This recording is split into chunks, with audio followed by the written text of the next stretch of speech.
Cristo. Capítulo 10 de Hebreus, verso 25. Não deixando a nossa congregação, como é costume de alguns. Quer dizer, não é um problema novo, isso é um problema que toda vida houve. E Paulo, que escreveu Hebreus, está dizendo, não deixando a nossa congregação, como é costume. É um costume de alguns. Antes, admoestando-nos uns aos outros, e tanto mais quanto vedes que se vai aproximando aquele dia, falando do arrebatamento. Que o Senhor abençoe-nos, assentai-vos. Eu quero conversar rapidamente com você, com os irmãos.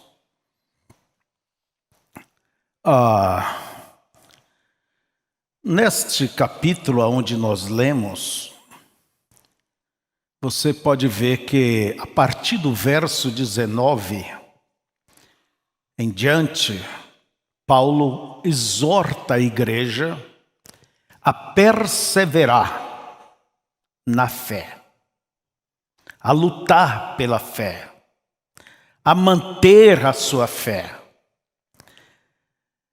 E por isso ele disse que não devemos abandonar a congregação, mas pelo contrário, devemos participar. E Judas também no verso 4, na sua epístola, que só tem um capítulo, o verso 4, ele diz, batalhando pela fé que uma vez foi dada aos santos. Agora, por que algumas pessoas desistem da jornada? Desiste de andar acompanhado com seus irmãos, com a sua igreja, com a sua família espiritual. Muitos, é como disse Paulo, eles desanimam, não quer lutar mais pela fé, não quer perseverar mais na fé, naquela intensidade, como se vê nos cultos, a pregação, nos cobrando, nos ensinando. Você tem que orar, você tem que ouvir, você tem que crescer. Então, muitos simplesmente não deixa de batalhar pela sua vida espiritual junto à família cristã. Então passa a dirigir a sua vida pessoal, espiritualmente falando, da sua própria maneira. Entende? De acordo com aquilo que acha que é certo, com aquilo que acha que deve ser, passam a administrar a vida espiritual por conta própria. E eu recordo que as Escrituras nos falam, o próprio Judas nos fala sobre isto, pessoas que pastoreiam a si próprios. Então, irmãos,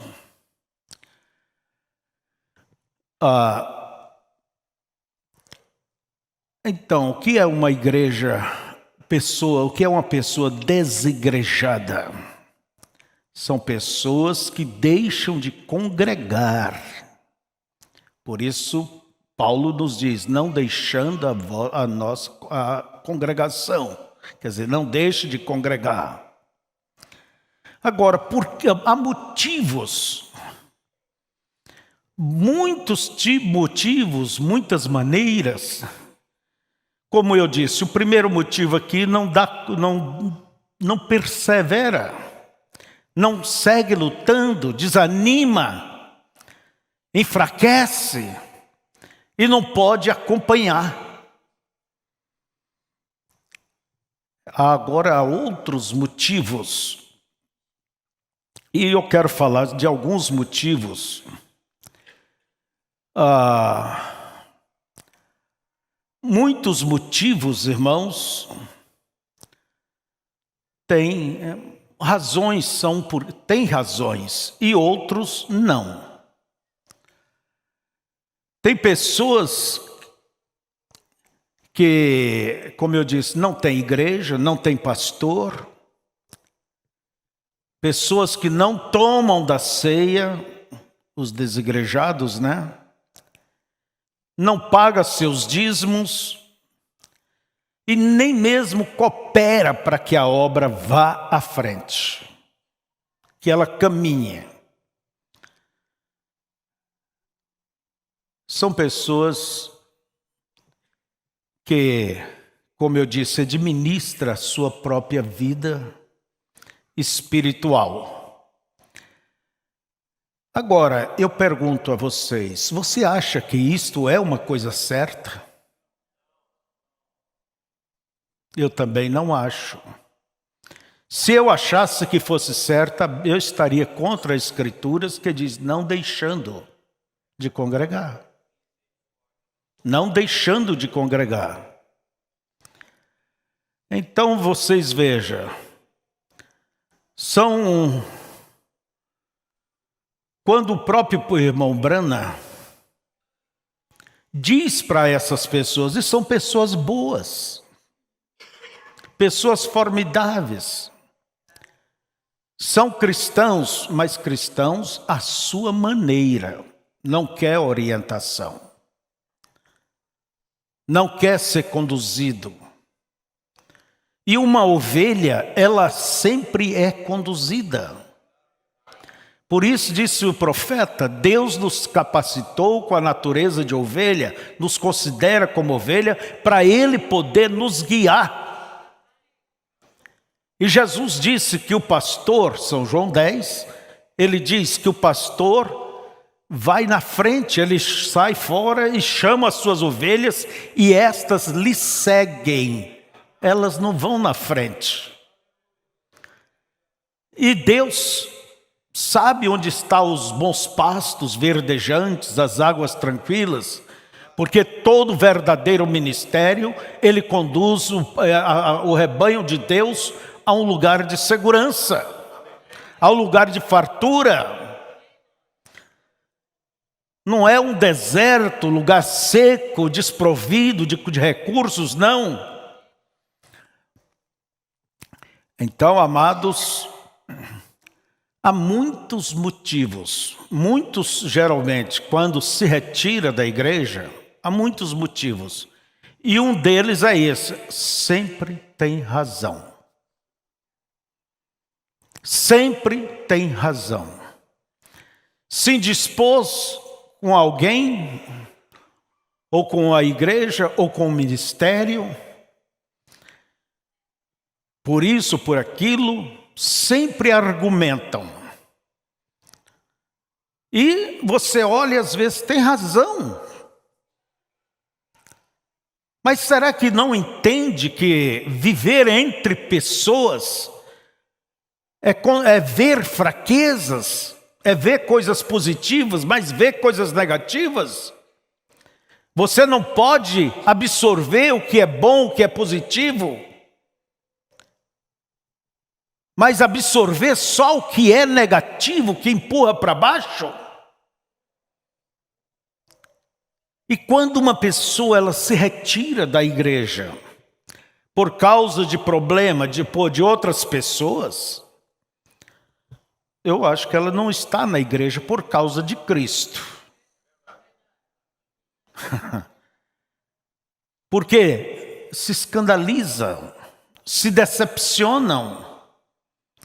Uma das coisas é certa, o céu não é aqui. Aqui é um campo de batalha. E em todo campo de batalha estamos sujeitos a ser feridos. Mas o importante é não morrer. É não morrer. Então, muitos se decepcionam com irmãos. Outros têm razão em decepcionar com pastores. Olha bem, com pastores, quando hoje nós vemos pastores que usam o povo para um fim de comércio, de negócio. Principalmente essas igrejas neopentecostais, as igrejas da prosperidade, promete o que Jesus não prometeu, e as coisas não se cumprem, e é a verdade que eles enxugam os recursos que aquela pessoa tem, às vezes da casa, da carro, dá de tudo, na promessa, confiando na promessa, que o pastor exalta, que Deus vai te dar em dobro, vai te dar mais. Fazer negócio, sabe? Fazer brique com Deus. E aquilo não acontece, e elas se decepcionam. Vai para ouvir ali a palavra, o que ouve é o quê? É uma petição, uma pressão.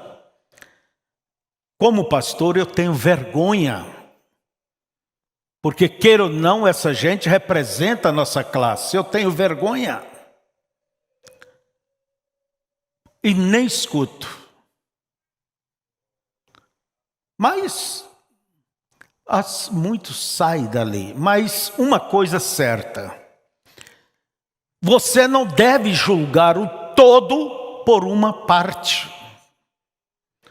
Que todas as igrejas é assim, que todos os pastores é assim, que todo irmão é assim, que todos os jovens é assim, que tudo é desse jeito.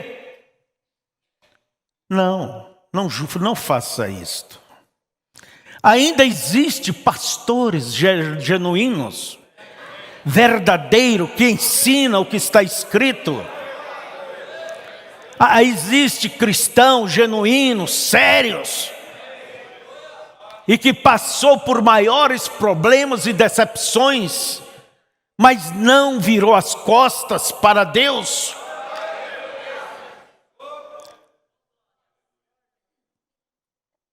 Então veja, pessoas decepcionadas, pastores que vivem uma vida imoral, porque isso acontece muito. Vivem adultério.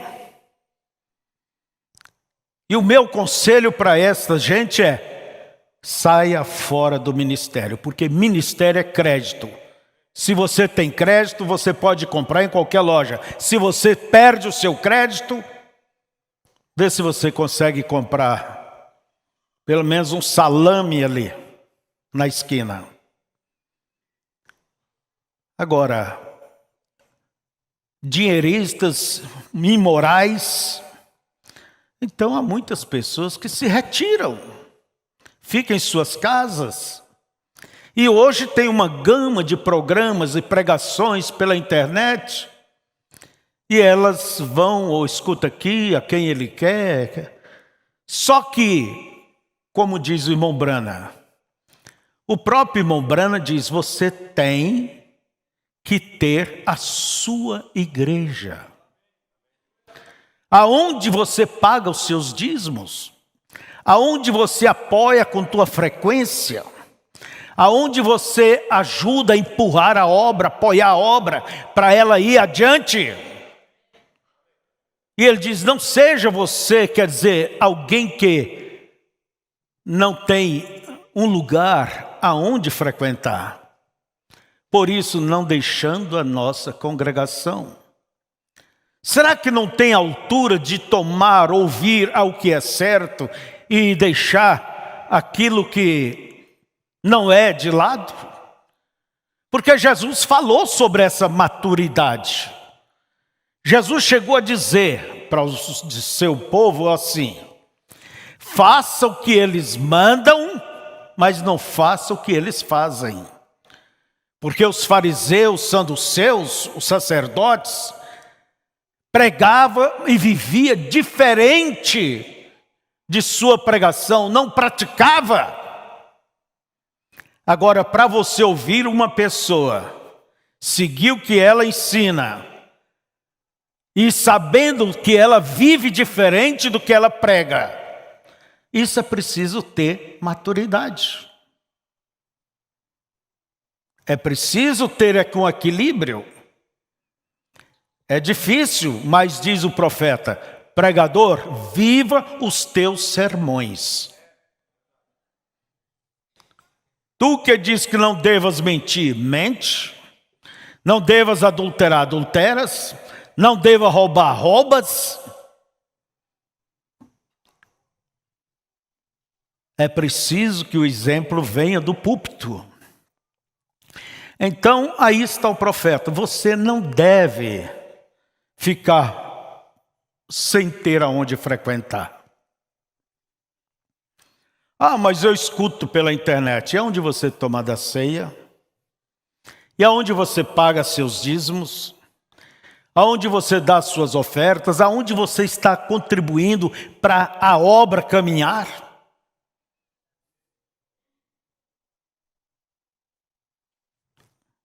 Você está fazendo isto? Por isso, não é vantagem a pessoa está fora da igreja. Ah, eu não vou naquela igreja. Lá é um monte de hipócritas, eu nunca mais vou naquela igreja. São pessoas hipócritas, são pessoas fingidas, é isso, é aquilo, lá não vou. Mas será que não tem algum outro lugar que você possa ir, um lugar certo, pessoas que... Ou você está vendo mal e julgando mal, um todo como por causa de dois ou três. Essa posição, se toma uma posição de abandonar, se afastar, é como disse uma certa vez o pastor Daniel em um programa de rádio. Porque todos nós estamos remando, subindo o rio acima. Alguém diz, eu vou parar. Para. Automaticamente, aquela canoa, o rio vai levando para baixo. Não existe esse assunto, eu parei. Estou bem, parei. Não está bem coisíssima nenhuma. Seja sincero. Quando a pessoa se dá por conta, está lá embaixo. E tem que fazer mais força, depois tem que retornar. E a primeira coisa que o diabo coloca é vergonha de voltar. Vergonha de retornar. É a primeira coisa que o diabo coloca. A pessoa fica envergonhado. Ô irmão, você faz tempo que eu não te vejo aqui, o que está vendo? A pessoa tem que ser vergonha de ser cobrado. Mas essa é uma cobrança que ajuda. Então, o que diz eu lembro que o irmão Brana, ele contou um caso, um irmão chegou para ele e disse, irmão Brana, eu sei que o senhor crê no sobrenatural, eu tive um sonho. A minha igrejinha lá em cima estava vendo muito problemas entre os irmãos. E eu me retirei. E o irmão Brana disse, mas eles estão mais certos do que você. Porque eles estão lá, têm seus problemas, mas estão lutando, estão tentando, estão avançando. E o irmão, que era aquele irmão mais santo, mais isso, mais aquilo, mais puro, limpo, se retirou. Então ele disse, irmão Brana, eu sei que você crê em coisas sobrenaturais. Eu sonhei que eu ia subindo por um caminho estreito. E na minha igreja estava havendo muitos problemas e eu me afastei.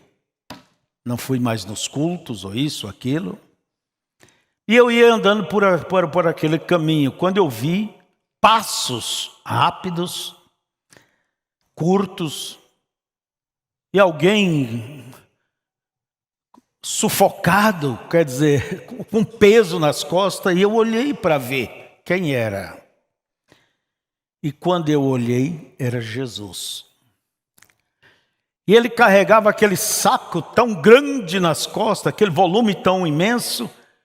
Eu disse: Senhor, o Senhor vai levando aí nesse saco todos os pecados do mundo? Ele disse: não, aqui só vai os seus, para que você possa caminhar. Então, veja só, aqui só vai os seus. Às vezes a pessoa pensa que não tem nada, mas enquanto há um saco de pecado, e fica olhando as falhas dos outros e se acha santo, puro, direito, e acha que não tem pecado. Enquanto se Deus não dá graça, Deus, Jesus está carregando um saco de pecado também. Senão nenhum de nós poderíamos caminhar. Essa é a verdade. O irmão Brana deixa essa aplicação aí. Muitos então se afastam, se tornam desigrejados. Eles dizem: não, eu não perdi a fé. Mas não está alimentando a fé. Essa fé está paralisada. Entende? Ela paralisa. Como a fé de Ló. Ela paralisou diante da glória de Sodoma e Gomorra, dos negócios que ele ia tratar ali. Mas Sodoma e Gomorra não paralisou a fé de Abraão.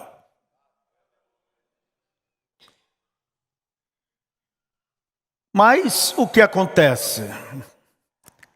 Muitos se envolvem em negócios. E às vezes são até explorados por irmãos. Se você deve, você tem que pagar, meu irmão. Irmão, eu vou lhe pagar. E o irmão está esperando. A primeira coisa, pegou uns trocos ali, ao invés de cuidar de sua dívida, vai comprar um carro novo. Vai fazer isso, vai fazer outros negócios. Primeiro dever, quem deve é pagar suas dívidas. Pede tempo, seja o que for, mas pague, como diz o irmão Brana, até o último centavo. Porque Paulo mesmo diz: a ninguém devais a não ser o amor. Na mensagem Não Sabeis, o profeta diz: ninguém vai subir com o rabo. Daí ele explica. Não, ele explica a mensagem de Jezabel, religião de Jezabel. Eu não estou falando as dívidas, a tua água, a tua luz, o teu aluguel, porque aquilo está em dias. Falando aquela coisa que venceu, passou do tempo. E às vezes o nome está até no SPC. É preciso cuidar do seu nome, é preciso cuidar do seu crédito. Houve-se um tempo, eu estava ouvindo alguém dizer que queriam alugar uma casa, mas não tinha avalista, a cidade era estranha, ele tinha ido ali, ia começar uma obra, ia alugar uma casa, e a casa então começaria a igreja na sala, e procurou, e as imobiliárias tinha que ter avalista, 3 avalistas, 2 avalistas. Tinha que ter avalista. Daí o rapaz, o agente da imobiliária, perguntou: o senhor faz o quê? Eu sou pastor. Não, pastor não precisa de avalista, não. Quer dizer, era o tempo que tinha crédito. Enquanto eu conheço um colega, com a esposa ali no shopping, andando tal, e ela viu um vestido muito bonito, e ela queria aquele vestido, e ele não tinha dinheiro. Daí ele falou: não, eu vou comprar. Então, eu tenho crédito, quer dizer, eu pago minhas dívidas, eu tenho tudo. Moça, eu vou levar o vestido. Só que eu não tenho dinheiro aqui. Você faz aí como que é, a prestação, o cupom, sei lá, crediário. Pois não, vamos preencher a ficha. Profissão, pastor. Ela disse, desculpa, pastor, mas nós não vendemos fiado para pastor. Tem uma coisa mais horrível do que isso? Por causa de uns sem-vergonhas por aí, uns irresponsáveis, mancha o nome de toda a classe. O crente deveria ser a pessoa mais creditada na cidade. Ah, você é crente? Então tá, pode levar.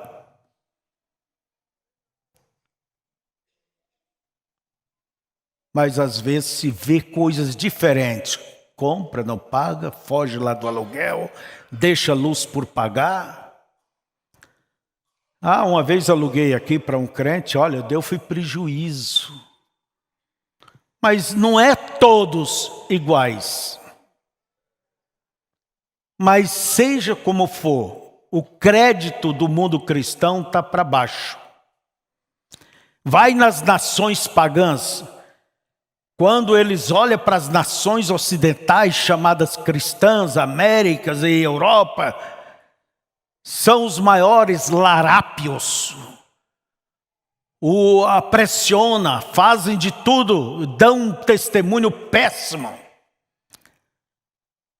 Ímpios têm dito, a América está podre, quando olha e vê essa coisa de integração de gênero, sei lá o quê, e casamento, homem com homem, mulher com mulher. O que dizem nações pagãs a respeito dessas nações chamadas cristãs?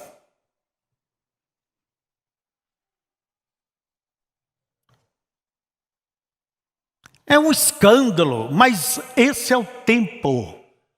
No tempo do fim, é como disse Paulo, que seria tempos difíceis. Um prega o evangelho corretamente, tem 10 ali ou 100 ali do outro lado, na outra ponta, fazendo uma coisa contrária e tendo forma de piedade, mostrando que são religiosos. Cantam como um anjo e mente como o diabo. Então, irmãos, há muitas coisas que escandaliza e enfraquece, porque enfraquece sim. Enfraquece. E as pessoas se afastam. Se afasta e se mantém razoavelmente ainda. Muitos se afastam porque querem uma vida, por causa da doutrina da igreja, querem uma vida mais liberal, mais social, querem desfrutar de suas amizades e etc. E as Escrituras dizem, que comunhão tem a luz com as trevas?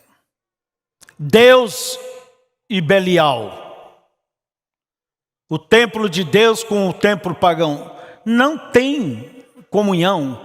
Deus diz, separai. E eu vos receberei como filhos e filhas. Mas alguns, é como uma certa vez um jovem veio me pedir para ser batizado, um bonito e alto jovem. Mas eu disse, olha, é assim, assim, assim, assim, assim. Sim, pastor, mas eu amo Deus, mas eu amo o mundo também. Eu quero ser batizado. Eu falei, então você não pode amar dois senhores. Então você tem que desapegar desse senhor do mundo, daí eu te batizo. Então, eu achei interessante dizer, eu amo a Deus, mas eu amo o mundo também. Jesus disse, não podeis servir a dois senhores. E há pessoas que se afastam, deixam de lutar, porque quer ter um pé lá no mundo e outro com Deus. quer vestir erradamente, quer fazer as coisas erradamente, quer se pintar, se rebocar, se produzir, ser uma Jezabel, e que ninguém diga que esteja errada ou errado. Então, irmãos, são motivos, há muitos, eu acho que eu já vi alguns quilos de motivos, né? Alguns problemas. E essas pessoas desigrejadas aparecem na igreja. Sabe quando? Só no dia da ceia, e não todas. Só vem em reuniões especiais, em cultos especiais. Aí vem como uma visita, um espectador, e está lá. Tem alguém de fora, tem um movimento, ou tem uma festividade, a igreja tem uma festividade, aí vem também.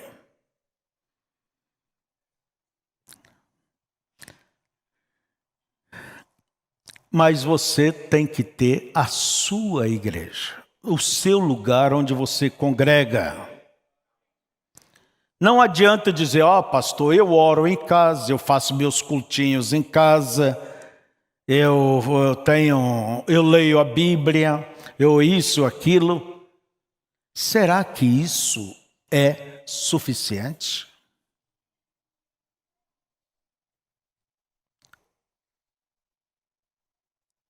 A fé vem pelo ouvir. Se não está ouvindo, é igual a pessoa não está alimentando. Se não está alimentando, vai enfraquecendo. Vai.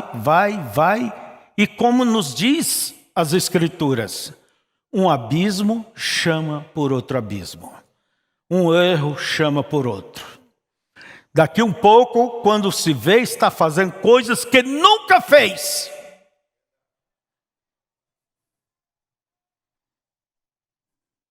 Antigamente, quando ia na praia, entrava de roupa e tudo tal. E daqui um pouco a coisa ficou tão social que tem que roupa de banho, senão vão rir de mim.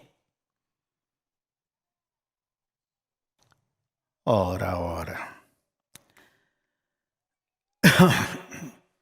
Então, irmãos,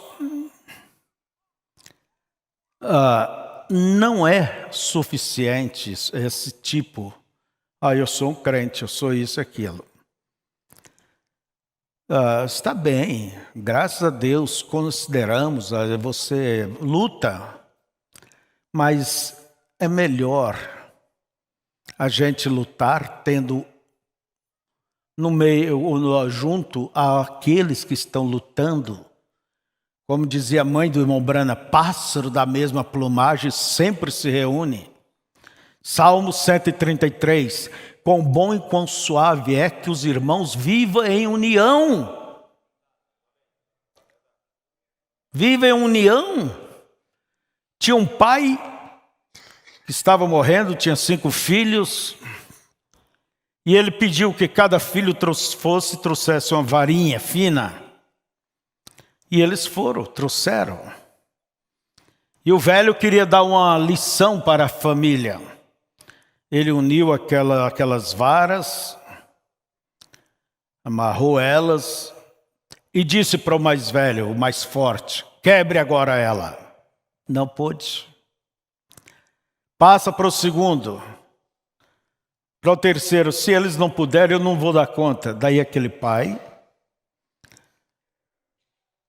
pegou de volta aquele feixe, quando o último não pôde enfrentar o desafio, desamarrou, pegou uma por uma e quebrou. Vocês já observaram, irmãos, num natural, eu sei que vocês veem isso, eu também gosto de ver aqueles bichos ali pela África, eu gosto disso aí. Você já observou que o leão e outras feras sempre procura o animal que está separado do bando? O animal que está fraco? Sempre é assim, é o tipo do diabo. Os lobos fazem essa pesquisa, o leão faz essa pesquisa, e sempre pega aquele que está sozinho. Ou está fraco, está mancando. O diabo sabe aonde ele atira. Se no natural é assim, então isso é uma mensagem de advertência para todos nós.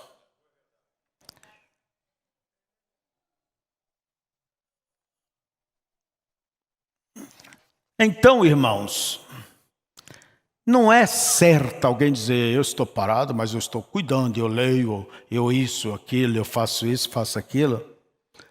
Até quando você vai conseguir? Se a tua posição é séria e não há lugar aonde você possa ir, mas eu aconselho, busque um lugar onde você possa confiar. Mas há pessoas que estão em lugares que não têm o que fazer. Então se alimente pela internet. Mas você, se tem... Uma certa vez, um certo pregador veio de uma cidade grande, uma capital. Chegou em um outro pregador, ele era dali. Ele disse, olha, eu gostaria de pedir o endereço das pessoas desviadas para mim visitar, levantar uma igreja aqui nessa cidade. O pastor simplesmente disse para a secretária, dê os endereços para ele aí, daqueles que conhecemos. Porque existe pastores que quer começar a igreja por essa forma. Em outra cidade, através de pessoas desviadas. Ele acha que ele pode mais. Ele não sabe o que o pastor local, o ministério local fez por aquela pessoa. E aquele colega, ele foi num irmão, que antes era um diácono, um irmão de referência ali na igreja, mas por não vigiar, andou caindo lá em pecado e se afastou. Irmãos, eu estou aqui para lhe convidar você voltar ao evangelho, nós vamos abrir uma porta aqui. Aquele irmão disse, foi bem sincero. Eu estou afastado, não é por falta de igreja e de pastor, não. É por falta minha. Bastou esse tapona, né? Voltou para a cidade dele. Estou afastado, não é por falta de igreja, não é por falta de pastor, não. Por meu pecado, minha falta. Então, irmãos, muitos se tornam desigrejados por causa, estou terminando, né, da doutrina da igreja. Igreja muito liberal, são irmãos sinceros, que é a coisa mais apertada, e outros deixam porque a coisa é super radical.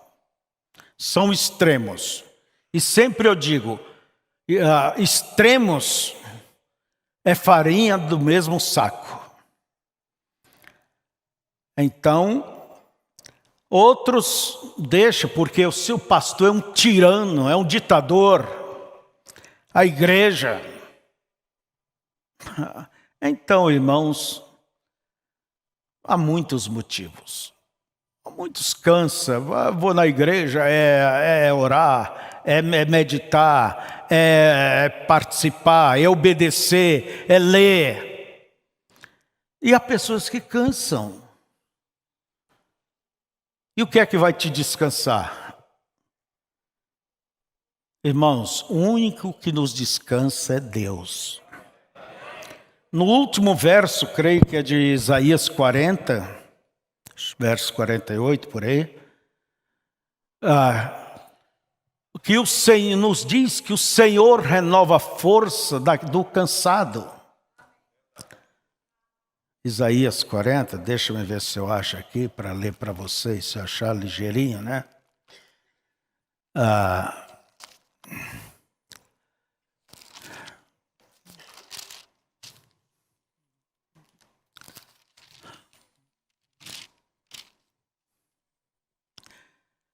Os que esperam no Senhor.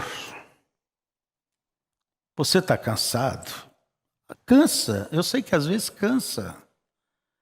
Mas você segue esperando, dependendo de Deus. Não saia do teu lugar, não. Os que esperam no Senhor renovarão as suas forças e subirão com asas como águias. Correrão e não se cansarão, caminharão e não se fatigarão. O próprio Elias cansou certa vez, foi para debaixo de um pé de zimbro e disse: Senhor, basta, basta, basta. Não sou melhor que ninguém, me toma. Ele estava cansado. E Deus cuidou dele. Que faz aqui, Elias? O homem andou 40 dias e noite. E o que faz aqui, Elias? Tem sido zeloso. Deus o fortaleceu. Deus o ajudou, Deus lhe deu um substituto, mas ele teve que esperar. Não é deixar o ministério, não é deixar a vida espiritual, não é abandonar, virar as costas. Não, você tem que saber esperar. Agora, a prova da paciência e a primeira coisa é preciso ter paciência com Deus. Olha, isso é outro sermão, né? Então, por que não deixar a nossa congregação? Vamos aqui para o final. A própria Escritura nos diz assim, aqui onde eu li Hebreus 10, 25, que diz: não deixando a nossa congregação, como é o costume de alguns, antes admoestando-nos uns aos outros. Quer dizer, a vantagem de se congregar, de estar junto, é porque você vai receber apoio. Você vai olhar para aquele irmão, aquela irmã, ela enfrentou isso, ela passou por isso, ela passou por aquilo, e aí está ela mais forte, aí está ela lutando. Isso é uma mensagem positiva para você. Então isso é uma admoestação, é um incentivo, é um apoio. Aí está a vantagem. E outra coisa, retendo, eu estou lendo aqui antes um pouquinho só. Retenhamos firme a confissão, quer dizer, a nossa fé, né? Da nossa esperança, porque fiel é o que prometeu. E consideremos-nos uns aos outros. Aí está a vantagem de congregar. Consideremos-nos uns aos outros para nos estimularmos em amor e as boas obras. Mas isso é para quem está congregando. Não é para um desigrejado. Como ele vai receber estímulo? Vai receber uma boa influência? Ele vai receber influência do mundo. É do mundo que vai receber influência do maligno. E vai resistir até quando? 2 anos? 3 anos? Então, é necessário sempre frequentar. Você vai ser ajudado, está passando por lutas, problemas. Você tem que, em primeiro lugar, entender. São fases da vida. Fases que cruzamos. Aquilo não é uma coisa para toda a vida, não. Aquilo é como uma nuvem, vem e vai. Ah, meu casamento está em crise. São fases. Por que sentenciar aquilo como uma coisa já consumada? Não tem mais jeito. Se olha dessa forma, não há pouco casamento que vai ficar de pé. Não é? Ou você acha, mocinha, que você não vai ter fases, ter problemas? É como diz o irmão Branham, antes de casar, tá tudo bem. A lua é de queijo, goteja mel, entende? E a coisa é linda. Mas depois, lá vem o que vem, e aí e o verdadeiro amor, ele é visto, cresce, fortalece, é na convivência. Antigamente, os pais tratavam do casamento dos filhos e às vezes eu conheci pessoa que foi conhecer a noiva no dia do casamento. E a primeira palavra que trocou com ela foi quando vinha a cavalo, voltando lá do cartório. E o cavalo pisou, bateu o pé na água e respingou no vestido dela. E ele, desculpa. E viveu o tempo todo. A vida toda. Hoje mal se vê, se conhece, já estão em beijos, abraços, amassos, e quando se fala namorar, já é vivendo como marido e mulher. Não, isso está errado. Não pense que o sexo antes do casamento não é pecado. E é pecado sim. Não é pecado depois que casou, passou pela lei, passou pela bênção do ministério, porque quem casa é o pastor. Mas antes aquilo é pecado. É pecado. Aí sim. Ela pode tocar nele, ele nela, e pode ter até 500 filhos. Mas tem uma coisa. Diante dos olhos de Deus, ela permanece como uma virgem. Como uma virgem. E se ela não cuida da sua virgindade, desculpa sair fora. Mas é como diz o irmão Branham na mensagem,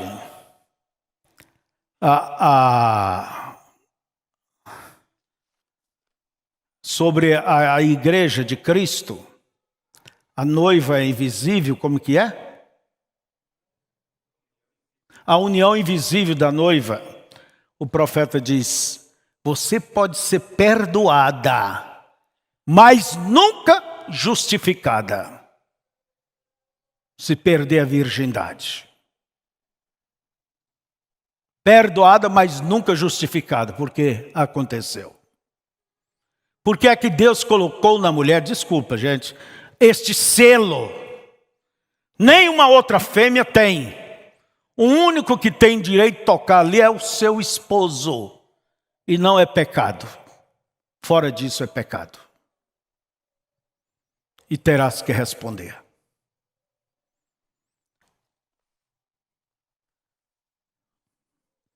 Então, amados, por que na igreja? Quais são as vantagens de estarmos juntos?